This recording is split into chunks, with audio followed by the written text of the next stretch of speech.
Oke, salam dan salam sejahtera, dan ulasan saya adalah inilah sikap pemimpin kita apabila berkuasa dan apabila hilang kuasa.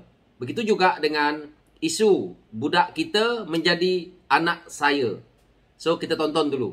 Saya sebagai ketua pangkang, saya rasa perjuangan yang ikhlas macam ini, saya akan berikan sokongan. InsyaAllah kita semua sama-sama doa supaya kerajaan yang ada hari ini sedar sikit masalah rakyat di bawah sana. Nadi rakyat, denyut tu semua mesti kita faham. InsyaAllah lah perjuangan LAN ini, saya doa supaya diberkati Allah, kerana bukan hanya untuk LAN seorang. Berjuanglah untuk sama-sama bagi kepentingan mereka yang memerlukan. Jadi insyaAllah saya akan minta rakan-rakan saya, pembangkang dalam parlimen. Inilah pelakon terbaik yang telah pun dipersembahkan oleh pihak pembangkang, yang diketuai oleh ketua pembangkang. Kenapa saya kata seperti itu? Kerana kita tahu apabila beliau diambang kuasa, beliau lupa. Hari ini apabila hilang kuasa, beliau sebut sentimen rakyat. Ingin menyedarkan pihak kerajaan agar melihat nadi rakyat, agar melihat kesusahan rakyat di bawah. Tetapi sewaktu mereka berada di ambang kuasa, mereka lupa. Banyak perkara-perkara yang melibatkan penyelewengan, rasuah, salah guna kuasa berleluasa kerana di ambang kuasa. Akhirnya hari ini kita tengok apa yang berlaku. Daripada budak kita berakhir dengan anak saya. Yang mana sentimen yang dimainkan adalah untuk menyelamatkan politik beliau sendiri dan juga pembangkang itu sendiri. Semalam kita sudah lihat kenyataan yang dikeluarkan di media bahawa anak ketua pembangkang didakwa kemukakan dokumen palsu kepada KPDN. Ini dah satu kesalahan yang pada saya sangat besar. Kepada jabatan kerajaan, kamu nak menipu lagi. Itu yang pertama. Yang kedua, didakwa juga memiliki barang kawalan minyak masak, yang mana ini adalah subsidi kepada rakyat miskin. Kesalahan ini berlaku pada 12 Ogos 2022. Siapa menteri yang ada di sana? Menteri itu adalah menteri PN. Yang mana kerajaan PN. Kita juga tahu bahawa pada 12 Ogos 2022, perkara ini yang mana sepatutnya si sang ayah tahu bahawa anaknya membuat kerja melibatkan subsidi minyak rakyat ini. Dan akhirnya si sang ayah pula adalah seorang menteri KDN. Menteri KDN ini memegang satu tanggungjawab yang besar kepada negara, yaitu keselamatan negara berkenaan dengan benda-benda yang rahsia.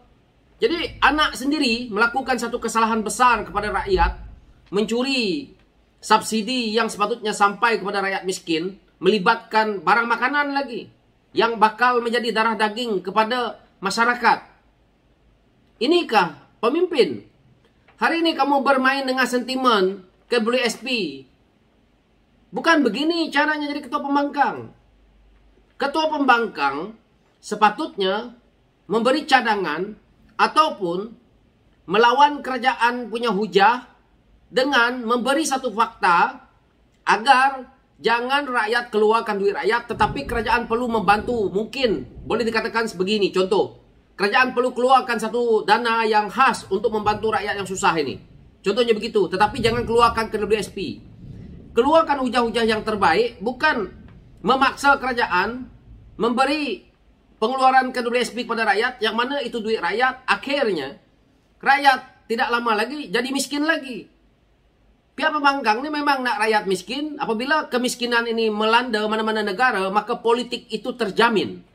Kerana senang mereka bermain dengan rasuah di bawah. Senang mereka nak menyogok penyokong-penyokong untuk mengekalkan diri mereka sebagai pemimpin politik. Tetapi akhirnya negara tidak mendapat seorang pemimpin yang mempunyai kualiti. Kita masih lagi berada di paras itu disebabkan oleh pimpinan-pimpinan seperti ini. Jadi saya lihat, apabila beliau nak berhujah, anak kamu sendiri pun kamu tak mampu nak jaga. Bagaimana kamu nak menjadi pemimpin? Jadi seorang pemimpin ini, semua segalanya kena dilihat, telus dilihat oleh rakyat. Akhirnya kalau anak sendiri, memang mungkin belum didapati bersalah, tetapi dah didakwa mengemukakan dokumen palsu. Dah satu kesalahan. Apalagi melibatkan benda yang kepentingan masyarakat. Dalam parlimen, apabila berhujah, angkat buku berkenaan dengan akta lah apalah di parlimen. Mulalah mengatakan bahawa kepentingan awam seperti ini dengan buku. Kepentingan awam. Tapi kepentingan awam tak terjaga. Anak sendiri, waktu jadi Menteri KDN, kenapa tidak mengambil tindakan? Kalau saya punya anak seperti itu, saya dah lama dah saya ambil tindakan kepada dia. Bapak sendiri kaya, inilah sikap kita ni pemimpin. Tamak rakus halobanya tak habis-habis. Dalam bulan puasa seperti ini pun, mereka sanggup berbohong. Kerana apa? Siapa yang nak masuk penjara 20 tahun? Jadi terpaksalah.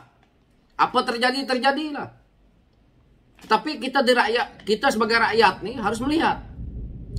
Saya amat kecewa apabila melihat kenyataan media semalam mengatakan bahawa anak ketua pembangkang yang mana kita lihat tarikh dia berlaku kesalahan ini pada 12 Ogos 2022 dan kita tahu bapaknya seorang Menteri KDN. Sedih tahu. Bayangkan kalau negara ini dipimpin oleh mereka hari ini, perkara ini ditutup. Dan kita tidak tahu. Akhirnya penyamun-penyamun, penyangak-penyangak bermaharajalela dengan hasil negara ini, yang mana ini adalah untuk nak membantu rakyat. Tapi hari ini, akhirnya kita boleh lihat perkara ini. Apakah ini juga dikatakan sebagai pendakwaan terpilih? Kalau Datuk Seri Anwar Ibrahim, ataupun hari ini, SPRM, hari ini pihak polis tidak menjalankan tanggungjawab untuk membenteraskan perkara ini, maka bila lagi? Kita ni pun dah ketinggalan begitu lama berkenaan dengan isu membenteras rasuah ni. Berkenaan dengan membenteras penyelewengan ni. Membenteras salah guna kuasa dalam kerajaan ni. Kita dah ketinggalan jauh. Sehingga kan banyak rakyat di luar sana takut nak berjumpa dengan jabatan-jabatan kerajaan. Takut nak memberitahu apa permasalahan mereka.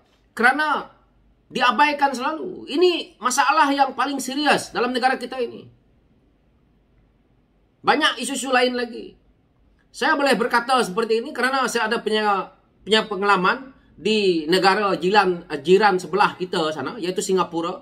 Mereka mengambil tindakan begitu cepat dalam isu-isu masyarakat ni. Hari ini kalau Datuk Seri Anwar Ibrahim selaku Perdana Menteri tidak menjalankan tanggungjawab itu dengan cepat, kita masih ketinggalan jauh. Jadi perlu, sepatutnya hari ini, mana-mana ahli parlimen, mana-mana ahli politik yang menang dalam pilihan raya, menang dalam pemilihan raya, pilihan raya negeri. Mereka-mereka ini kalau tiba-tiba kaya raya, siasat. Seperti mana Singapura. Singapura contohnya, ahli parlimen dia, gaji dia 20,000. Tiba-tiba dia memiliki 2 biji banglo. Mereka kan kira, 1 bulan banglo tu bayar berapa. Kalau 1 bulan, banglo dia bayar 2 biji itu, satu banglo 20,000, satu banglo 2,000, satu banglo 2,000, 4,000. Masih lagi ada 16,000. Katakan kereta dia, bulanan dia berapa? Bini dia, untuk dia punya ni semua. Jadi berapa lagi balance dia? Dia selamat. Tapi kalau pembelanjaan dia melebihi daripada gaji, kau siap-siaplah. Kita Malaysia patut begitu. Mana-mana ahli politik kita yang nak main politik, mana-mana mereka yang terlibat dalam politik ini, kekayaan luar biasa harus disiasat. Tak kira lah daripada pihak pembangkang kah, daripada pihak kerajaan. Begitu juga anak-anak mereka. Bisnesnya apa dia buat? Melibatkan kerajaan? Kementerian mana? Siapa yang bagi kelulusan? Apa dia punya kebolehan? Company dia apa spek dia yang boleh dia lakukan? Tidak bersesuaian, tiba-tiba dapat projek. Siasat. Ini harus kita buat daripada sekarang. Jadi saya lihat perkara ini, yang mana tak payahlah ketua pembangkang nak menceritakan tentang nadi rakyat. Sedar sikit, kamu sendiri tak betul. Menteri KDN dulu. Itu saya kata. Dulu saya dah pernah kata dalam Saya punya video juga. Tapi saya cuma berkias waktu itu bahwa selagi kamu hari ini diambang kuasa, satu hari kamu juga akan jatuh, maka tunggulah waktunya. Hari ini kamu udah jatuh, maka terimalah akibatnya. So itu pencerahan saya berkenaan dengan isu ini. Sekian, terima kasih.